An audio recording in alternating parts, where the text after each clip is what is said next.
అందరికీ జై శ్రీరామ్. మొన్న ప్రభుత్వ పాఠశాలల్లో అసలు ఇంచుమించు ఒక 60-70 మంది పిల్లలు ప్రదర్శనలో పాల్గొన్నారు. సొంతం వాళ్ళ తల్లిదండ్రులు ఆ పిల్లల ప్రోగ్రామ్ చూడడానికి రాలేదు. అదే ప్రైవేట్ స్కూల్లో వేలు ఫీజులు కట్టేవాళ్ళు అన్ని వేల రూపాయలు కడుతున్నాం కాబట్టి ఆటోమేటిక్ గా వాళ్ళు ఒక ఫోన్ చేసినా కూడా వీళ్ళు బయలుదేరుతారు. కానీ అదే ప్రభుత్వ ఉపాధ్యాయులు ఎన్నిసార్లు అమ్మ పేరెంట్స్ మీటింగ్కి రండి, లేకపోతే మీ పిల్లాడు దీనిలో పాల్గొంటున్నాడు, మీ పిల్లాడు దీనిలో ఫస్ట్ వచ్చిండు, ప్రైజ్ తీసుకుంటాడు స్టేజ్ పైన అని చెప్పితే ఒక్క తల్లిదండ్రులు, సొంతం తల్లిదండ్రులు కూడా తమ పిల్లలకు సమయం ఇవ్వడం లేదు.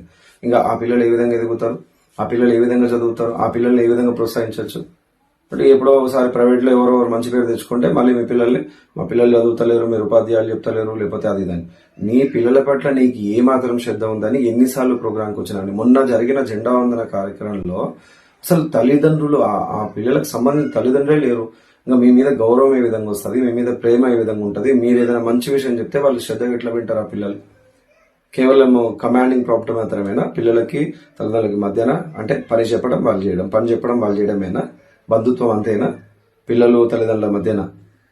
కాబట్టి మా విలువలని కాపాడుకోవాలి, ఆ ప్రేమని, ఆత్మాభిమానాన్ని, బంధాన్ని కాపాడుకోవాలి. ఆ బంధము ఆ వ్యక్తిని కీడు చేయకుండా, చెడ్డ పనులు చేయనీయకుండా ఆపగలుగుతుంది. కాబట్టి ఆ బంధం ఏ విధంగా నిర్మాణం అవుతుంది?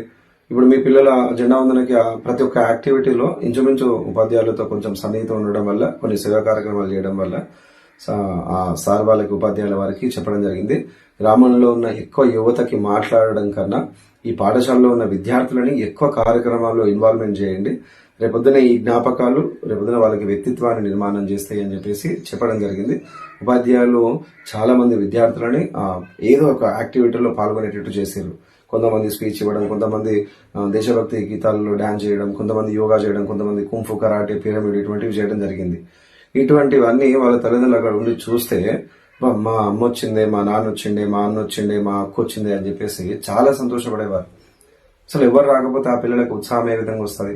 అరే మేము డాన్స్ చేస్తే, మేము ప్రోగ్రామ్ లో ఉంటే మా వాళ్ళే లేరనే నిరుత్సాహానికి లోనైపోయి రేపొద్దున పిల్లలు ఏమి యాక్టివిటీ చేయాలన్నా కూడా అటు ఇటు అవుతారు. ఇంకా చైతన్యం ఏ విధంగా వస్తుంది? కాబట్టి ఇక్కడ మిస్టేక్ ఎవరిది ఉంది చాలా వరకు అంటే తల్లిదండ్రులది.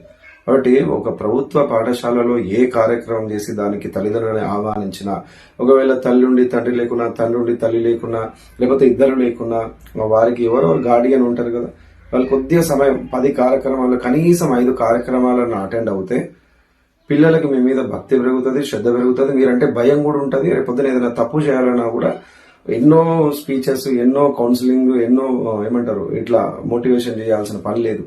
చిన్న పని 100 ప్రాబ్లమ్స్ కి సొల్యూషన్. కాబట్టి ఎటువంటి పని చేయకుండా కొంచెం ఏదైనా కార్యక్రమాలు జరుగుతూ ఉంటే పాఠశాల నుంచి పిలుపు వస్తే తల్లిదండ్రులు చక్కగా పోయి అటెండ్ అయ్యి మంచిగా ప్రోగ్రామ్ ని సక్సెస్ చేయండి. ఆ పిల్లలకి మీ పట్ల గౌరవం పెరిగి మీరు చెప్పిన మాట ప్రతి ఒక్కటి వింటారు, రేపొద్దున జీవితంలో బాగుపడతారు. కాబట్టి ఇటువంటి పని చేయండి. అసలు చివరిలో మేము కొంతమంది యువకులు అంటే ఉన్న పెద్దవాళ్ళు వాళ్ళు ఏదో పని ఉందని చెప్పేసి గ్రామ అధికారులు వారందరూ కూడా వెళ్ళిపోయారు. వారు వెళ్ళిపోతే గ్రామ పెద్దలు కూడా వాళ్ళతో పాటు వెళ్ళిపోయారు. చివరిలో కొంతమంది యువతకి మాత్రం మనం కూడా వెళ్తే ఆ పిల్లలు నిరుత్సాహపడతారు. ఎందుకంటే ఆ పాఠశాల ఉపాధ్యాయులు, ఆ పిల్లలు వాళ్ళు ఎట్లాగో అభ్యాసం చేసేది ఆ ఉపాధ్యాయులు చూసారు, వాళ్ళు చూసుకున్నారు. కాబట్టి వాళ్ళ ప్రోగ్రామ్ వాళ్ళు చూసుకునేటందుకు ఇంత కష్టపడాలా? కాబట్టి బయట వాళ్ళ మనం ఉందాము, కొద్దిసేపు ఉండి వాళ్ళని ప్రోత్సహిద్దాము.